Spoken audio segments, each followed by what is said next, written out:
విజయవాడలో నాబార్డు ప్రాంతీయ కార్యాలయాన్ని మంత్రులు కింజరాపు అచ్చెన్నాయుడు, పయ్యావుల కేశవ్ ప్రారంభించారు. రాష్ట్రంలో గ్రామీణ ప్రాంతాలను అభివృద్ధి చేయడంలో నాబార్డు కీలక పాత్ర పోషిస్తోందని మంత్రి అచ్చెన్నాయుడు అన్నారు. రాష్ట్ర బడ్జెట్లో వ్యవసాయానికి 45,000 కోట్లు కేటాయించడం జరిగిందన్నారు.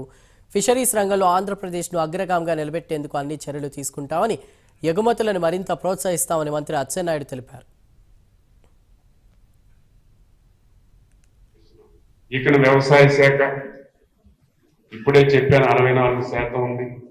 మొన్ననే 45,000 కోట్ల రూపాయలతో ఒక సపరేట్ గా బడ్జెట్ ను పెట్టాం. 5 ఇయర్స్ ఈ శాఖ మీద దృష్టి పెట్టలేదు. ఈ శాఖ చాలా ఇబ్బందులు కలిగింది. ఈరోజు మళ్ళీ ఈ శాఖని రివైవ్ చేయాలని ప్రయత్నం చేస్తున్నాం.